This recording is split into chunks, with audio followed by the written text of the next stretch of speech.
next speaker will be Dr. Kenneth Alper from the New York University School of Medicine. Ken will speak on the most asked question provided by patients, and that is, how does ibogaine work to in detoxification, and how does it work? There's a phenomenon, ibogaine, in the Panoramic Memory of Life Review. I think this audience for me is a review of 15 years of being interested in ibogaine. Nice to see all of you. The clinical use of ibogaine is most often for opioid detoxification. It's also used for dependence on other drugs such as methamphetamine, and cocaine. Typically, and mainly for the purpose of opiate detoxification, is given at a single oral dose of 10 to 25 milligrams per kilogram of body weight. The advantages that have been attributed to ibogaine by those who have been treated are a higher tolerability relative to other standard treatments for acute opioid withdrawal, and a post-treatment interval of drug creating the window of opportunity that Jeff referenced in his talk that may last days to months. Low-dose protocols are a more recent development. They're very interesting, involving administration of 10 or 50 milligrams, somewhere in that range, on a daily basis are becoming increasingly common. And I think this is a way of using ibogaine that is going to be of increasing interest in coming years. What's the evidence for effectiveness? First of all, I think the most compelling evidence for effectiveness is to speak intensively to people who have taken it. Reports tend to be consistent across individuals who don't often not know each other and have not co-registered their opinions. If the stories that I've heard, or the accounts I've heard of ibogaine treatment are being fabricated, then it's a vast and well-coordinated conspiracy to deceive me. There are published ibogaine case series, a total of about 65, 33 treatments for opioid dependence that Howard and I and some other authors published, and an open-label prospective study for St. Kitts with rating scales indicating not only resolution of withdrawal signs, but improvement of mood at a month post-treatment. This is data that was presented to the National Institute on Drug Abuse that was critical in NIDA undertaking its ibogaine project, which lasted from 1991 to 1996, and involved about $2 million in direct expenditures by NIDA to develop ibogaine. And what we're seeing actually is efficacy that is comparable to that of 6 months in a therapeutic community, that basically there was about a third of the sample that remained absent from their drug abuse for 6 months or longer. There are some interesting faces and human stories behind this table of outcomes. These outcomes were, to some extent, derived from a network of lay experimenters with hallucinogenic substances who experimented with a variety of psychoactive plant substances. One of them was ibogaine, and in June of 1962, a heroin-dependent lay drug experimenter serendipitously experienced the resolution of withdrawal following use of ibogaine. This is ibogaine's bicycle day. Also, a little later on in the Netherlands, as ibogaine's development was underway, there was a very important network of drug users, and I think this is an appropriate venue in which to bring up and emphasize this. Nico Adriaen's a very, very seminal figure in the history of harm reduction. He was a labor organizing family. He applied his background in labor organization to organizing users. He was the founder of the Junkie Bund, which was the first drug users union. Another innovation of his was the first needle exchange. It was in 1981 in Rotterdam. It was open for hepatitis B. HIV was not recognized as a problem that had reached in the drug user community at that point. I've heard this original network referenced as hippies. That term really bothers me. Hippies denotes irresponsibility and hedonism, and Nico was anything but about that. There's a study that we did where involving Howard and a sociologist by the name of Charles Kaplan, where we systematically interviewed treatment providers, and as of 2006 came up with these statistics that an estimated 4,500 people have been treated, 68% of them took ibogaine for a substance-related disorder, and the majority of the whole sample had taken ibogaine specifically for the indication of opioid detoxification. Opioid dependence is the central clinical focus of the ibogaine subculture. This is a graphic by an Amsterdam squatter group that was related to the network of Nico Adrians. This is an image that was created by another person involved in that network, and this is this person that had some issues with heroin, and this is how that person depicted her experience of the spirit that is resonant with heroin.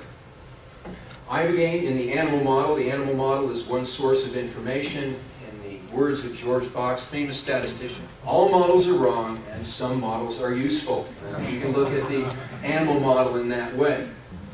And morphine withdrawal, which is a model of detoxification, there are 11 published independent replications on the resolution or reduction of opiate withdrawal symptoms in the rat, the mouse, and the primate. 3 species, 11 independent replications. There is also a very interesting history here in terms of the use of ibogaine to reduce opiate withdrawal symptoms in animals, based on observations of ibogaine lowering withdrawal symptoms in animals. Ciba, the pharmaceutical company, in 1957 patented ibogaine. And this is so the use of ibogaine in terms of the clinical literature for the purpose of opiate withdrawal is now over a half a century old. Efficacy in the animal model, reduced drug self-administration. We talked about withdrawal, reduced drug self-administration, which is the other domain of clinical effect that people describe. This has been described in animals for morphine, cocaine, methamphetamine, nicotine, and alcohol. How does it work? Mechanisms of action. Well, is it based on a placebo effect? Is a successful outcome in opioid detoxification based on a placebo effect? There is no clinically significant placebo effect in opioid detoxification. That's indicated by the clinical literature. The animals are not placebo responders. And as a clinical example, we have a proposed multi-site study for the effect of a placebo and opiate detoxification.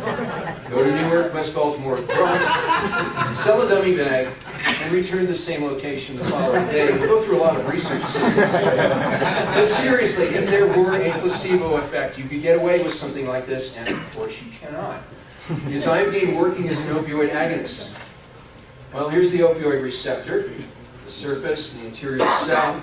This purple thing is the receptor. Signal transmission through this receptor mediates the opiate effects such as the high or reduction of pain.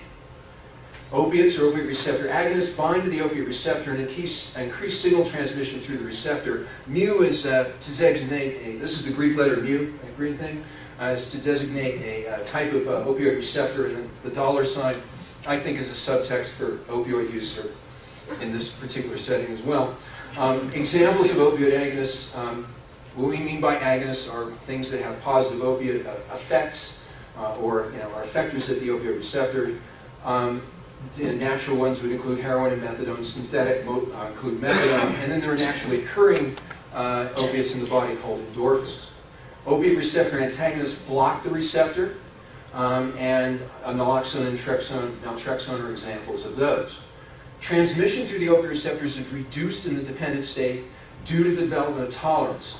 So in the normal state, you have a bigger downward arrow. That's the flow of signal through the receptor. It's smaller in the dependent and tolerant state. The individual is experiencing less opioid signaling, and that is increased sensitivity to pain and withdrawal symptoms. And then ibogaine appears to reverse this tolerance and dependence by normalizing the transmission through the receptor. Pre-treatment, you have a small signal. Post-treatment, you have a normalization of that signal. This is probably not on the basis of binding to the receptor as an agonist. Ibogaine is not a substitution therapy. Individuals who are treated with a single dose of ibogaine do not go back into withdrawal. Doses of ibogaine given to non-dependent individuals. Keep in mind that the LD50, the dose that would kill non-dependent individuals, half of a group of non-dependent dependent individuals, is 40 milligrams. Opioid-dependent people often take 80 milligrams a day of methadone. If ibogaine were an opiate agonist, it would produce opioid overdose in non-tolerant individuals, including bleedy addicts. And ibogaine and norepinephrine lack the properties of the expected mu agonists, as they don't produce analgesia on their own, but they potentiate the analgesia due to other opioids. So this is more evidence that ibogaine is changing the response characteristic of the opioid receptor. So ibogaine may work by increasing signal transmission through the receptor by an effect that is independent of substitute or agonist binding to the receptor. So there is some sort of change, as in the blue letters, change, post-treatment. And notice that the letters change are not on top of the receptor, but they are in the receptor, denoting a change in its response characteristics independent of agonist binding. This is a very important scientific possibility, the possibility that we can modulate the responsivity, the signaling of the opioid receptor itself, rather than just block it or stimulate it. This is a phenomena that offers the promise of the development of fundamentally new treatment and a better understanding of the biological basis of addiction itself, and this is why I am interested in this compound. This is what we can conclude about what we know about the mechanisms of action of ibogaine. We don't know, and that is precisely what is so interesting about it. Risks. There are clinical features of fatalities, which is something I'm studying systematically, that occur within 72 hours of the ingestion of ibogaine. Many of these fatalities involve serious pre-existing medical illness, particularly involving the heart, such as cardiomyopathies or recent myocardial infarction or heart attack. And these may involve disturbances of cardiac rhythm.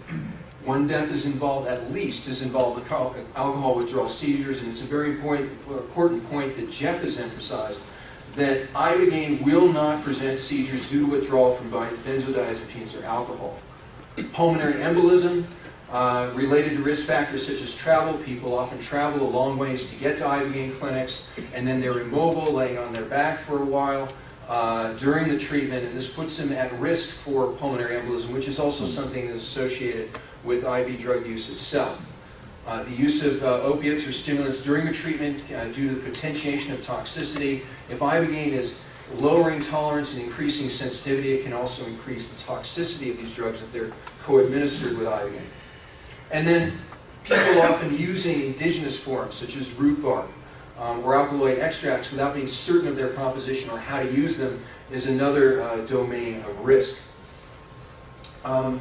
In terms of risk and benefits, if we use the same criteria for assigning causes, there is a study done in Australia that shows one methadone-related death through every 364 treatment episodes, and with respect to ibogaine using the same criteria, we have one for every 420, so comparable numbers in terms of one death to every 300 to 400 treatment episodes. And then in Utah, there is a very interesting study showing that there was one fatality for every 476 prescriptions. We're not talking about a treatment episode. A treatment episode is when somebody enrolls in the clinic and then finishes treatment. That's an episode. Here we're talking about per prescription. So there is a significant risk rate associated with all of these methods of opioid dependence treatment. The last place to end is that regardless of whether the treatment is pharmacological or behaviorally oriented or 12 steps or ibogaine, the successful treatment of addiction is the prevailing true intention over obsession. This is both a cardinal spiritual goal and a desired outcome of the pharmacological treatment of addiction. No matter how you cut it, the successful treatment of addiction is a spiritual program.